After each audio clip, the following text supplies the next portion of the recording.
Lahat ng mga single, kung wala kang negosyo, you are wasting a big opportunity sa buhay mo.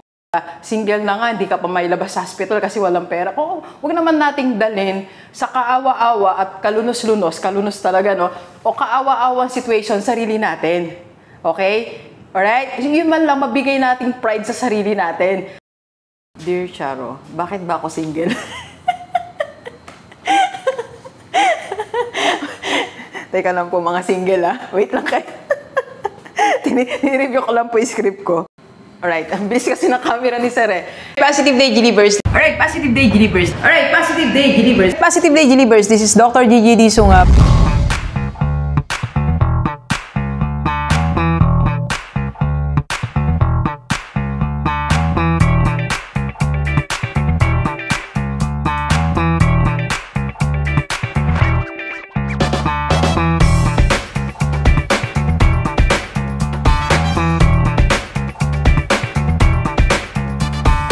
Anyway, magandang umaga sa lahat ng mga single. And it's the first time po tayo panood sa YouTube channel. Thank you very much. Please subscribe. Click mo na po yan, Doc Gigi Sunga. Sa lahat mag gusto magpa-coach kay Doc, sa mga single, pwede tayong face-to-face or if you need a speaker sa mga may company that you need trainings and special seminar, pwede na rin tayong face-to-face. PM ka lang sa personal FB ko, na dyan lang po sa paligid. Okay? And of course, if you want to join my team, I am G Rockstar for your investment opportunity and additional source of income. Okay? Dyan lang. Ang key, dyan lang sa personal FB ko po. Okay. Alright. So, mabuhay lahat ng single. Yeah. So, alam niyo, napakaganda ng topic natin. Para siyang very siya sa akin, very, ang tawag dito, important at laman talaga siya ng puso ko. As you know, single si Rockstar. At sa lahat ng mga single dyan, mabuhay tayo, maging masaya tayo, alright? At itong good news natin. Itong topic na to, ito yung magbibigay sa atin ng panibagong direction sa buhay natin as a single, okay? So, kaya kung single ka sa amang bahagi ng mundo o dito sa Pilipinas, mag-comment ka, Doc, single, yung malaki, all caps. Okay? Alright, so eto, simulan na natin. Ano nga ba yung negosyo na akma para sa mga single? Unang-una po, aralin muna natin why you are the best person to start your business. Lahat ng mga single, kung wala kang negosyo, you are wasting a big opportunity sa buhay mo. Ang dami mong sinasayang na opportunity, single ka, tapos wala kang wala kang negosyo. Alam mo bakit? Kasi you have all the time, di ba? Meron kang control. Ang napakalaga ng salitang control. You can control your time. Di ba? Walang nagsasabi sa'yo, uwi ka na. Di ba? Yung mga jowa ba? Pauwi na pauwi. Di ba? Dati, siguro kahit single tayo, nagka-jowa naman tayo, di ba? Di ba yung mga jowa natin dati, pauwi na pauwi, tapos siya gala ng gala. Ano ba yung JB? Masaya lang yung topic natin. Wala, naalala ko tuloy yung jowa.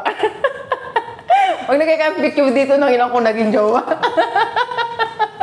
Hello sa inyo, nangako kayo, tapos ngayon wala naman kayo. Pinapawisan tuloy si Rockstar. Di ba? Sabi niyo lagi sa akin, uwi ka na, gabi na. Tapos ikaw nagagala.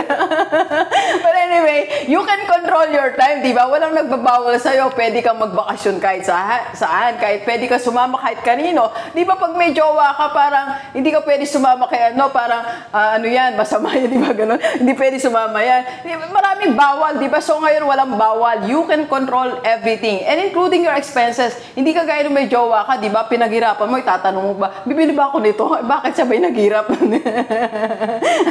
Di ba? Kaway-kaway sa mga na-control. Yung mga na-control dati na nasabi ng jowa natin, wag mo bilhin yan, wag kang magbigay dito, wag kang di ba sinunod natin, pero nasan siya ngayon, di ba? Wala, iniwan din tayo. So, ibig sabihin po, ngayon, meron ka ng control. Pero parang naiyak ka doon.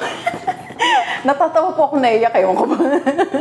Mahirap pala yung topic na to. Tanggalin na kaya natin. Mahirap pala, no? Pag nag-discuss ka, marami ka naalala, parang biglang dumadaan sa... Ano ba yan? Dinadaan lang sa tawa ni Rockstar. Pero tinan niyo po ngayon, isa-isa po sila nagpa-flashback sa... Isa-isa po sila ngayong, parang dumadaan sa brain ko, sa memory. Si tawag dito. Yung isa po, panaitingin niya pa sa my story ko. Bubuon na kapatid. Ano ba, Doc? Mag-discuss ka na nga. Yung kwento ko kayong konti. Yeah, taray. Pwede ba magkwento ng konti, sir, no? O, isa po sa mga ex ni Rockstar. Yeah, taray. Hindi natin pangalanan kasi, ano po, nakakaya naman sa kanya. Pero, ano ba? Pasensya na kayo, mga kapatid. Di ko alam kung kinikilig ako. Pero anyway, isa sa mga sample na kailangan jowa ka ba, Doc? Hindi po karamihan, pero meron po talagang isang gwapo, tall, dark, and handsome. Actually, hindi siya dark. Medyo... Anyway, sige po. Tuloy tayo. Okay? So, ibig sabihin, you have control. May control ka po may control ka sa time mo. Okay? Kaya, you are in the best position to start your business as a single. Alright? Kaya ulitin ko, let me reiterate, kung wala kang negosyo ngayon, sayang ang opportunity. Okay? So, second po. Okay? Second, bakit kailangan mong magnegosyo? Kailangan mo pong magnegosyo. Ito po listen. While waiting for you're the one. Diba? Hinihintay pa rin naman natin siya Diba? Ilang taon ka na ba ngayon? 40, 50, or in your 30s? Diba? Naghihintay pa rin naman tayo. We are not closing the door. So, habang hinihintay natin yung the one na yan na napakatagal, saan ka ba nagpunta? Sabi ko nga sa pamilya ko, pag dumating yung pagagalitan ko pa saan ka ba nagpunta-punta? Diba? So, habang hinihintay natin, let's do something na productive. Hindi yung buong buhay natin, umaga pa lang, nasan ka na ba, di ba, hanggang gabi? Di naman, darating yon kung darating siya. Okay, kung di siya dumating, habang hinihintay kita, I mean to say, you are ready, and while you are waiting, meron kang ginagawang something. Okay? So, sabi nga, di ba, pag hinihintay mo siya, you work hard for something, you build the source, para kang, mabuhay ka pa rin ng, normal. Mabuhay ka as a single, mabuhay tayo ng normal, di ba? Huwag tayong mabuhay na parang may kulang. Huwag tayong mabuhay na parang bitter. Huwag tayong mabuhay na parang, I'm not blessed. Parang, bakit ganito? Parang ganon, ang dami mong question. Huwag kang mabuhay ng ganon. Mabuhay ka as a normal person kahit single tayo. Alright? Okay? So, third po. Okay, dito na tayo. Papunta na tayo sa unti-unti. So, bago naman tayo mag-set up ng business natin o bago tayo mag-start ng business natin, lahat ng mga single, make sure isabay mo to or simulan mo na if kaya mo. Kung hindi kaya ngayon, wala kang resources, isabay mo pag nagkaroon ka ng business, okay? Huwag mong pabayaan na wala ka nito, alright? So, isabay mo, iset up mo na, your healthcare. Napakalaga po niyan as a single. Imagine mo, pagka nagkasakit tayo, dinala tayo sa hospital, di ba? Sino yung magbabayad ng bills natin? Wala kang man jowa, di ba? Wala kang asawa, baka nalimutan mo. Wala magbabayad ng lahat ng bills mo. Sino yung take charge? So, sino yung may responsibility? Tayo lang. Ikaw lang din as a single. Kaya kailangan ikaw, kaya mo ipaggamot ang sarili mo. Anytime ma-confine ka, kaya mo, hindi tayo mukhang kawawa. Single ka na nga, kawawa ka pa, di ba? Single na nga, hindi ka pa mailabas sa hospital kasi walang pera. Huwag naman nating dalhin sa kaawa-awa at kalunos-lunos talaga, no? O kaawa-awang situation, sarili natin. Okay? Alright? Yun man lang, mabigay nating pride sa sarili natin. Single ako, pero kaya kong mabuhay mag-isa. Single ako, kaya kong i-sustain ang needs ko. Single ako, pero kaya kong ipaggamot ang sarili ko. Alright? Meron akong financial freedom. Yung man lang may pagmalaki natin sa sarili natin. Alright?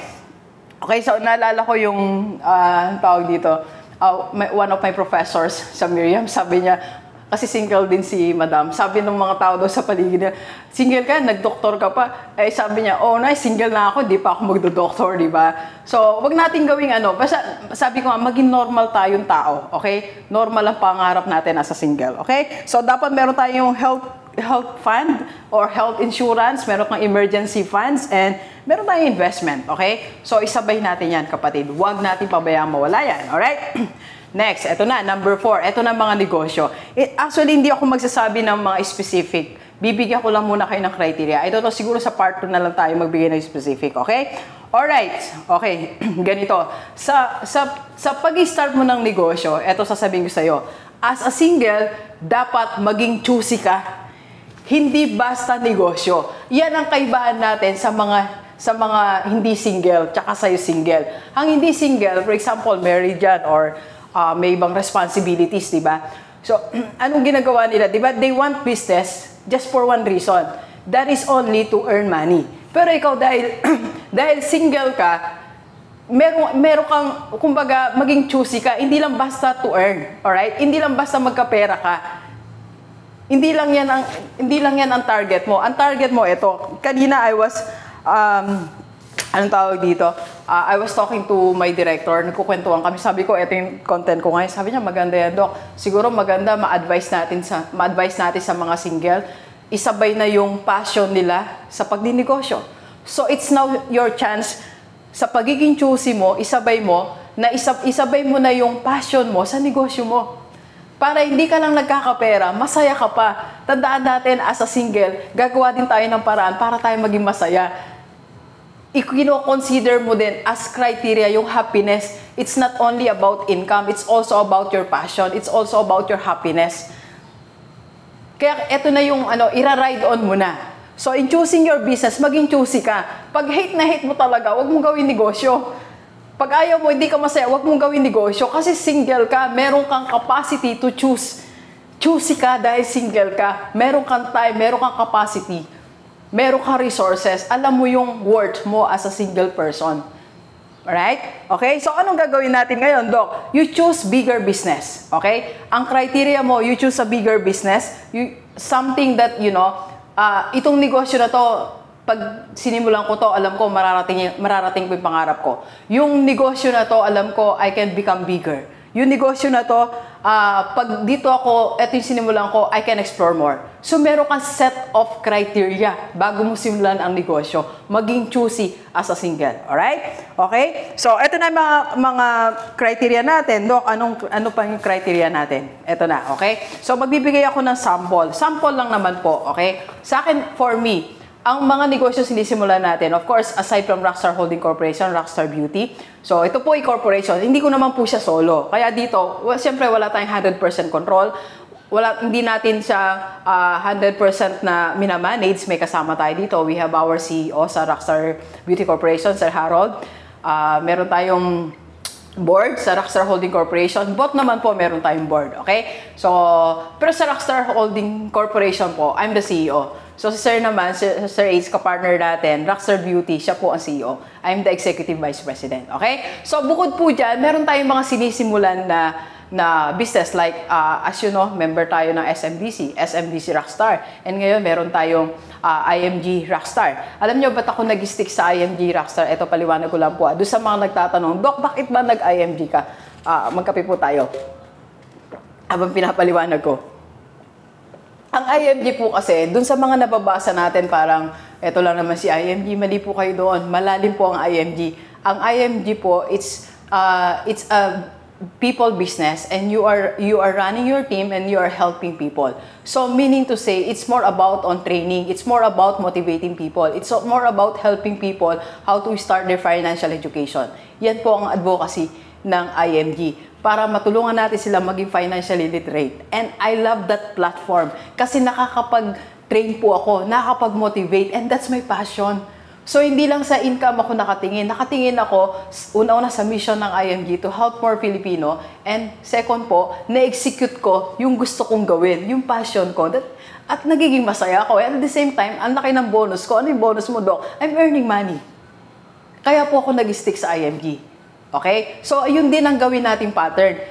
As a single, kailangan yung pipiliin mo negosyo na nakakapagpasaya sa'yo, maganda yung advocacy, at nagagawa mo yung passion mo. At the same time, you are earning money. Huwag tayong papayag naman na hindi tayo kikita kasi paano masusustain ang buhay mo as single, di ba? Alright? Okay? So, yun po ang aking reason. Okay? So, kung single ka ngayon, Doc, gusto ko rin tumulong sa iba, gusto ko rin magkaroon ng passion, or passionate din ako sa pagsasalita sa tao, sa pagbibuild ng team, and also I want to learn more, you can join me. Okay? So, sa lahat ng mga single, bumuo tayo ng IMG single. Alam niyo, sa team ko, more than 500 kami. Ang dami single. Oh, I was surprised na yung palang na-attract mo pag single ka, single din, di ba? So, pag nagwe-webinar kasi kami, meron kami mga sumusta ka ng tawag, or parang fellowship. We're just saying hi to everyone. May time kaming ganun. So, nakikilala ko, ang dami single. Siguro mga 50%, 60% single pala. So, kung single ka ngayon, you want to join my team, pwede po, PM ka lang. IMG single. IMG Rockstar single. Alright? Okay. So, eto, kung Doc, ayoko yung IMG, ayoko yung team mo, okay, wala tayong problema, okay? Bibigyan pa kita ng ibang option. Anong ibang option? Eto, inano din kanina ni Direk, sinuggest niya rin. Doc, alam mo, maganda siguro, magpunta sila sa sales. And it's also my personal recommendation, okay? You go to sales, okay? Para alam mo yung sales kasi, ang daming pwedeng ma-improve sa sarili mo. Una, ikaw as an individual, mag-improve ka sa sales. Pangalawa, it will give you unlimited opportunity. Pwede kang you will meet different types of people. You can earn, walang ceiling ang earnings mo, di ba? Pag nasa sales ka, kung anong gusto mo, kung magkano ang target mo, makukuha mo dyan. And of course, kaya mo na rin isama dyan ang passion mo. For example, you are into car, gusto mo talaga yung mga car, di po magbenta ka ng car, di ba? For example, you are into real estate, very passionate ka sa mga condo, sa mga, you go to real estate. So, kung ano yung gusto mo, i-angkla mo lang sa sales, okay? And, ano pa? Yung pa, and many more. Marami tayong options. Basta sinasabi ko lang po, sa negosyo sisimulan natin, kasama si passion, kasama si happiness, and yung earnings mo, and maging choosy. Okay? Yun ang ating pinaka-message nito. Okay? So, sa mga single po, magkakaroon siguro tayo ng part 2. Okay? Pero yan muna, mahalaga, ma-realize mo that you need to, to have your own business. And kailangan maging masaya pa rin tayo kahit single at we are doing something special while waiting for the one. Okay? Dumating ka na kasi. Maraming salamat. Okay? Ulitin ko, lahat ng mga single na gusto magkaroon ng you want to join my team, serious po ako, IMG Rockstar, PM ka lang. Okay? Alright, maraming salamat and please share this video sa lahat may bigyan natin kahit OFW o dito sa Pilipinas para sama-sama tayo mabagot mula dating buhay. Thank you very much, Gilivers. Enjoy the rest of the day and let's go. Thank you. Thank you po. Kape po.